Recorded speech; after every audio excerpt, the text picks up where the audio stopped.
أعوذ بالله من الشيطان الرجيم.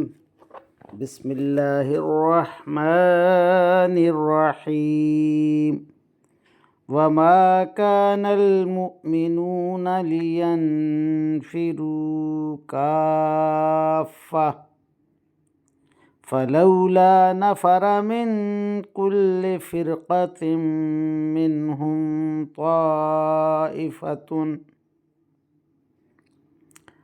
طائفة ليتفقهوا في الدين ولينذروا قومهم إذا رجعوا إليهم لعلهم يحذرون. آمنت بالله صدق الله مولانا العظيم وصدق رسوله النبي الكريم ونحن على ذلك من الشاهدين والشاكرين والحمد لله رب العالمین۔ ابھی آپ کے سامنے سورہ التوبہ کی آیت نمبر 122 کی تلاوت کی گئی۔ انشاءاللہ کچھ ہی دیر بعد عزت مآب راؤ شاہنواز صاحب اس آیت کا ترجمہ، تشریح اور تفسیر بیان فرمائیں گے۔ اللہ تعالیٰ سے دعا ہے کہ ہمارا پڑھنا، آپ لوگوں کا سننا اللہ تعالیٰ قبول و منظور فرمائے اور اس پر عمل کی توفیق عطا فرمائے، آمین یا رب العالمین۔ اعوذ باللہ من الشیطان الرجیم، بسم اللہ الرحمن الرحیم۔ ملتان سے شاہنواز تمام دوستوں کو السلام علیکم ورحمۃ اللہ وبرکاتہ۔ دوستان گرامی، آپ کے سامنے سورہ توبہ کی آیت نمبر 122 کی تلاوت کی گئی۔ اب اسی آیت کریمہ کی آسان تشریح ترجمہ مفتی تقی عثمانی کا لکھا ہوا اور تفسیر ابن کثیر سے حاضر خدمت ہے۔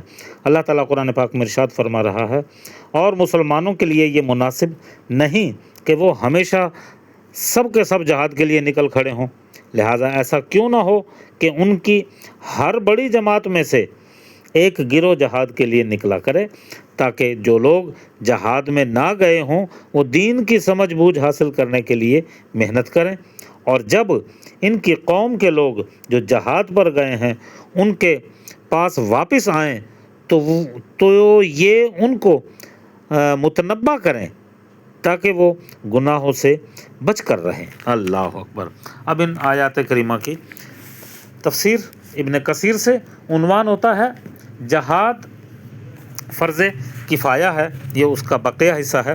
حضرت ابن عباس رضی اللہ تعالیٰ عنہ فرماتے ہیں، اس آیت میں اللہ پاک فرماتا ہے کہ مومنین کو نہیں چاہیے کہ سب کے سب نبی کے ساتھ جہاد پر چلے جائیں اور نبی کو تنہا چھوڑ دیں، اور ایسا کیوں نہ ہو کہ ہر جماعت میں سے کچھ لوگ جائیں تاکہ باقی حضرات حضور علیہ الصلوۃ والسلام کے پاس دین کی سمجھ بوجھ حاصل کریں، اور جب واپس لوٹیں تو اپنی قوم کے پاس جا کر انہیں آگاہ کریں اور اللہ سے ڈرائیں، اور جب تک حضور صلی اللہ علیہ وسلم اجازت سفر نہ دیں وہ نہ جائیں۔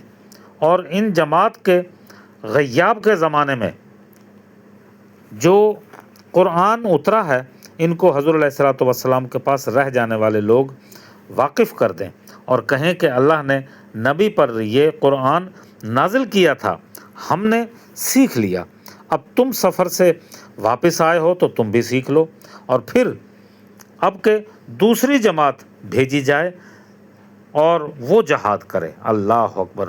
مجاہد رضی اللہ تعالیٰ عنہ کہتے ہیں، یہ آیت صحابہ نبی میں سے ان لوگوں کے بارے میں اتری ہے جو سیکھ کر اپنے دیہات میں چلے گئے اور وہاں لوگوں سے مفاد حاصل کرنے لگے، راحت و آرام ملا، مال بھی کمایا، لوگوں میں تبلیغ دین بھی کی، لیکن لوگ ان سے کہنے لگے کہ تم نے نبی علیہ الصلوۃ والسلام اور صحابہ کا ساتھ چھوڑ دیا اور ہمارے پاس آ گئے، نبی کی صحبت سے ہٹ گئے، تو وہ اپنے دلوں میں کوفت محسوس کرنے لگے۔ وہ سب دیہات سے نبی کے پاس آئے۔ اسی چیز کی صفائی میں اللہ تعالیٰ ارشاد فرماتا ہے کہ کیا حرج اگر ایک جماعت چل کھڑی ہو اور وہ طرفہ بھی حاصل کرے، نبی کے ساتھ رہ کر استماع حدیث وغیرہ سیکھے اور دیہات میں جا کر لوگوں کو اللہ سے ڈرائے۔ کیا عجب کہ ان کی ہدایت ہو جائے۔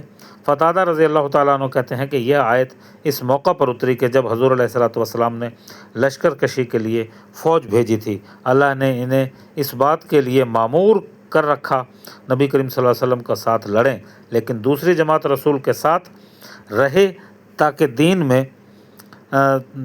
دین کی تبلیغ ہو سکے، اور دوسری جماعت اپنے قبیلہ خاندان میں دیہات کی طرف چلی جائے، اور اللہ کے عذاب سے انہیں ڈرائے جو عذاب ان سے پہلے کی قوموں پر بھیجا گیا تھا۔ اللہ اکبر، اللہ اکبر۔ ضحاک رضی اللہ تعالیٰ عنہ کہتے ہیں کہ رسول اللہ صلی اللہ علیہ وسلم جب بذات خود جنگ کے لیے نکلیں تو اہل عذر کے سوا کسی کو اجازت نہیں کہ وہ پیچھے رہ جائے، اور اگر آپ بذات خود نہ جائیں بلکہ لشکر بھیجیں تو اب آپ کی اجازت کے بغیر کوئی لشکر میں شریک نہ ہو۔ جب کوئی حضور علیہ الصلوۃ والسلام کے بھیجے ہوئے لشکر کے ساتھ چلا جائے اور اس کے غیاب میں جو وحی اتری ہیں وہ نبی علیہ الصلوۃ والسلام نے اپنے پاس کے پسماندہ لوگوں کو سنا دیا ہو تو یہ سریہ ہے تو یہ سریہ کہلائے گا، لیکن لشکر واپس آ جائے تو یہ ٹھہرے ہوئے انہیں سنا دیں کہ تمہارے جانے کے لیے اب وحی اتری ہے، اور انہیں بھی دین کی تبلیغ کے لیے بھیجا جائے۔ اللہ اکبر۔ وآخر دعوانا ان الحمد للہ رب العالمین۔ آمین یا رب العالمین۔